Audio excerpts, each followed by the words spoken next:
Et si tout ce que tu vis en ce moment n'était que le reflet de tes pensées les plus dominantes, ce que tu ressens, ce que tu attires, les gens que tu rencontres, les opportunités qui s'offrent ou non à toi. Tout cela découle d'une seule et même loi, la loi de l'attraction harmonieuse. Mais la plupart des gens l'ignorent. Ils pensent que la vie est une question de chance, alors qu'en réalité, elle est une question de direction mentale. Aujourd'hui, dans cette vidéo, tu vas découvrir les 10 étapes concrètes pour conditionner ton cerveau à attirer le succès, la discipline et les bonnes personnes dans ta vie. Si tu appliques ces principes, ton esprit deviendra un véritable aimant à opportunités. Bienvenue sur Rock Mindset TV, la chaîne de ceux qui refusent de subir et choisissent de construire. On commence maintenant. Numéro 1.1. L'engagement envers un but précis. Tout commence ici. Le but.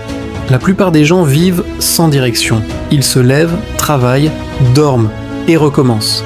Mais celui qui maîtrise la loi de l'attraction harmonieuse, c'est exactement ce qu'il veut. Il écrit son objectif, il visualise son succès, il trace un plan, et chaque pensée devient un pas vers sa vision. Regarde Steve Jobs. Étant jeune, il n'avait ni argent ni diplôme, mais il avait une vision claire, créer des produits qui changeraient le monde. Pendant que d'autres doutaient, lui gardait le cap. Son attention contrôlée a façonné Apple, une idée devenue un empire. C'est ça, l'engagement envers un but précis. Concentrer ton énergie là où ça compte. Quand tu sais ce que tu veux, le monde finit par te le donner. 2. L'esprit stratégique. Seul, tu peux aller vite, mais avec les bonnes personnes, tu vas loin. La deuxième étape, c'est de t'entourer d'un esprit stratégique. Pas n'importe qui, des gens qui élèvent ton mental, qui te challenge, qui partagent ta vision. Regarde Elon Musk, il n'a pas bâti Tesla seul. Il s'est entouré d'ingénieurs brillants, de stratèges audacieux, de rêveurs réalistes. Ensemble, ils ont créé une psychologie de groupe si puissante qu'elle a repoussé toutes les limites. Ce que tu vis dépend aussi de qui tu écoutes. Si ton entourage parle de peur, tu vis dans la peur. S'il parle de progrès, tu avances. Ton environnement est un miroir de ton futur. Alors choisis-le avec stratégie. 3. La foi appliquée. La foi, ce n'est pas croire que tout ira bien. C'est agir comme si tu savais que ça allait marcher. C'est avancer sans voir la fin du tunnel, parce que tu crois en la lumière au bout. Oprah Winfrey l'a dit, « J'ai toujours su que j'étais destiné à quelque chose de plus grand, même quand j'étais dans la pauvreté la plus totale. » Sa foi appliquée l'a guidée. Elle n'a pas attendu la validation du monde. Et toi, quand tu crois en ton projet, en ton potentiel, ton cerveau commence à éliminer tout ce qui ne sert pas ton but. La foi appliquée, c'est l'essence de l'attention contrôlée. Elle transforme les pensées en convictions et les convictions en résultats. 4. Aller plus loin. Les gens ordinaires s'arrêtent quand c'est difficile. Les gagnants continuent après la fatigue. La 4e étape, c'est celle qui sépare ceux qui veulent de ceux qui deviennent. Michael Jordan a dit « J'ai échoué encore et encore dans ma vie et c'est pourquoi j'ai réussi ». Aller plus loin, c'est refuser la complaisance. C'est continuer à donner quand plus personne ne regarde. Chaque effort crée une force invisible et cette force attire l'opportunité. La loi de l'attraction harmonieuse récompense ceux qui ne lâchent pas. 5. L'effort individuel organisé. Travailler dur, c'est bien. Travailler intelligemment, c'est mieux. Le succès ne vient pas du hasard, mais d'un effort structuré. Regarde une armée. Chacun a un rôle, un plan, une mission. Ta vie, ton business, ton mental doivent fonctionner de la même manière. Chaque matin, tu planifies. Chaque soir, tu analyses. Tu ajustes, tu optimises, tu avances. L'organisation transforme la motivation en résultats concrets. L'effort individuel organisé, c'est ce qui transforme un rêveur en stratège. 6. L'autodiscipline. Si tu ne peux pas te contrôler, tu ne pourras jamais contrôler ta vie. La discipline, c'est faire ce que tu dois faire, même quand tu n'en as pas envie. Regarde David Goggins. Il s'est forgé dans la douleur. Chaque jour, il affronte la voix intérieure qui dit « Arrête ». Et chaque jour, il gagne contre elle. La discipline, c'est ton armure contre la paresse et la peur. Quand tu la maîtrises, tu deviens dangereux. Pas pour les autres, mais pour tes excuses.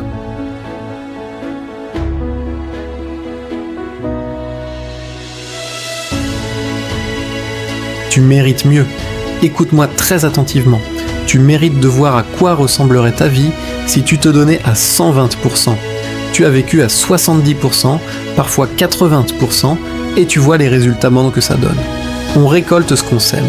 Regarde ta vie actuelle. C'est le reflet exact de ton effort. Maintenant, regarde-toi dans le miroir et dis-toi, ça suffit. Je mérite de voir à quoi ressemblerait ma vie si je donnais tout. Il faut que tu comprennes, tant que tu n'as pas mis tout ton être dans ce que tu fais, tu n'as encore rien vu de ton véritable potentiel. Comme dans cette vieille chanson du jardin d'enfants, où l'on sort un pied, on rentre un pied, on secoue, puis on met tout son être. C'est exactement ça. Tant que tu mets seulement un bras, une jambe ou une partie de toi, tu restes incomplet. Mais quand tu mets tout ton être, tout ton cœur, toute ton énergie, tout change. Je sais ce que ma vie était quand je donnais 50%, sans but, sans rêve, sans direction. Et je sais ce qu'elle est devenue depuis que je donne 120%. Ma vie est douce, celle de ma femme, de mes enfants, de mes parents aussi. Quand tu te donnes à fond, ce n'est pas seulement ta vie qui change, c'est celle de tous ceux qui t'entourent. Alors aujourd'hui, je te lance un défi. 21 jours à 129%. Pas d'excuses, pas de demi-mesure. Donne tout. Crée une vision claire de ce que tu veux être à la fin de ces 21 jours.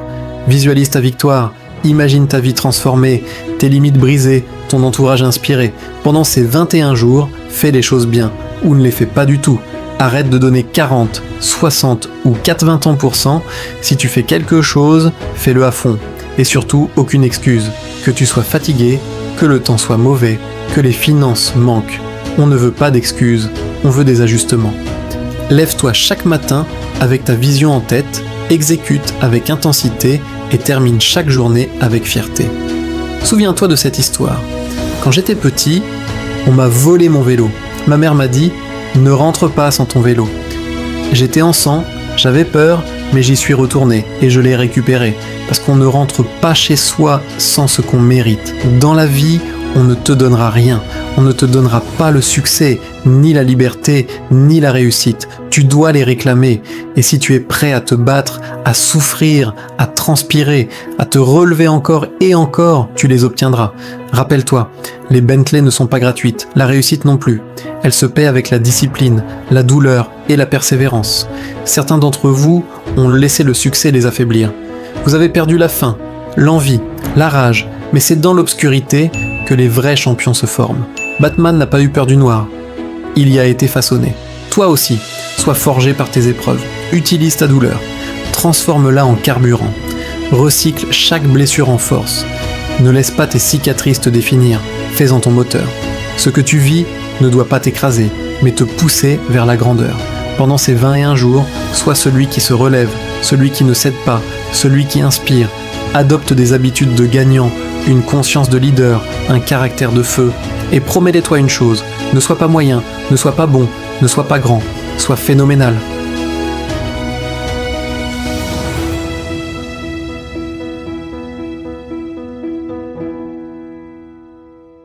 « 7. La vision créative. Ton imagination est ton plus grand pouvoir. Quand tu laisses ton esprit visualiser ta réussite, tu donnes des ordres directs à ton subconscient. Walt Disney disait « Si tu peux le rêver, tu peux le faire ». Sa vision créative a bâti un empire à partir d'un simple dessin d'une souris. La vision précède la manifestation. Alors imagine souvent, visualise intensément, crois fermement. Le subconscient ne fait pas la différence entre ce que tu vis et ce que tu visualises. Il attire les deux. 8. La pensée organisée. L'émotion sans structure, c'est du feu sans direction. La pensée organisée canalise ton énergie mentale vers un résultat clair. Les grands leaders, de Mandela à Musk, planifient. Ils ne laissent pas le hasard décider. Chaque idée devient une stratégie. Chaque décision, une action mesurée. Penser de manière organisée, c'est construire ta réussite sur des fondations solides. Car sans plan, même le plus grand rêve finit par s'éteindre. 9. Tirer des leçons des échecs. L'échec n'est pas la fin, c'est une indication. Thomas Edison a échoué plus de 1000 fois avant d'inventer l'ampoule. Quand un journaliste lui a demandé « Pourquoi ne pas avoir abandonné ?», il a répondu « Je n'ai pas échoué 1000 fois, j'ai trouvé 1000 façons qui ne fonctionnaient pas. » Voilà le mental d'un maître. Chaque erreur est une leçon. chaque douleur, un message. Et si tu l'écoutes, tu deviendras plus fort, plus précis, plus sage. Le perdant se plaint, le gagnant apprend. 10. L'inspiration. Et quand tu arrives ici, tout change. Tu n'as plus besoin de te motiver. Tu es porté par l'élan intérieur. Tu deviens celui que tu rêvais d'être. Tu n'attires plus ce que tu veux. Tu attires ce que tu es devenu. Ton énergie inspire, ton attitude influence, ton existence devient un message. Et c'est ça, le but ultime de la loi de l'attraction harmonieuse. Devenir la vibration même du succès. Continue à croire, à agir, à persévérer. Et souviens-toi, ce que tu cherches, te cherche aussi. La définition d'objectif est une étape cruciale de notre vie. Très peu de personnes disposent d'un plan structuré pour fixer, réorganiser, évaluer et renforcer leurs objectifs. Si tu adoptes cette approche, tu rejoindras une minorité d'exceptions qui forcent le respect. Lors d'un séminaire sur le leadership, nous avons bâti un plan décennal couvrant les domaines professionnels, personnels, familiaux, financiers et l'indépendance économique. C'est un principe fondamental. Engage-toi dans la fixation d'objectifs, conçois un plan, réévalue régulièrement, parle souvent de tes objectifs. Ce processus peut te placer dans le top 5%. Si tu vises une transformation réelle, refuse les objectifs médiocres et les environnements faciles. Cherche des milieux où les attentes et l'exigence sont élevées, où la pression de réussir, d'apprendre, d'étudier et de développer des compétences est forte. Regarde l'avenir avec intention et design. Aborde-le avec anticipation plutôt qu'avec appréhension, car l'incertitude se dompte par la planification. Commence simplement. Clarifie ce que tu veux vraiment, les compétences à acquérir, les revenus à atteindre, les lieux à explorer, les habitudes à développer.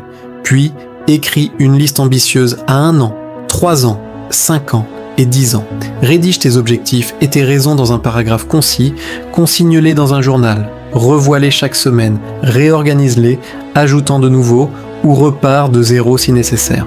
Les objectifs à court terme sont des jalons. Cochant au moins 1 par semaine, célèbre chaque victoire et accepte d'apprendre de chaque défaite. Et un plan pour l'acquisition de connaissances. Lecture intentionnelle, conférences, séminaires, prise de notes systématiques. Les bonnes idées ne tombent pas du ciel. On va les chercher. Entoure-toi de personnes qui lisent, grandissent et changent.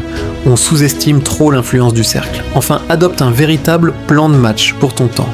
Ne commence ni ta journée, ni ta semaine, ni ton mois sans les avoir terminés sur le papier. Décompose tes projets en étapes. Visualise la progression. Garde ton plan visible à la maison et au travail. Jour après jour, semaine après semaine, tu verras se matérialiser ton œuvre, la maîtrise de ton temps, de ton environnement et de ton avenir. Les jours de baisse d'énergie, ton plan te rappellera qui tu deviens et pourquoi tu avances. Si ce message t'a parlé, abonne-toi à Rock Mindset TV. Ici, on ne cherche pas la chance, on construit le mental. Et rappelle-toi, la vie ne te donne pas ce que tu veux, elle te donne ce que tu es capable d'attirer. À très bientôt pour le prochain chapitre.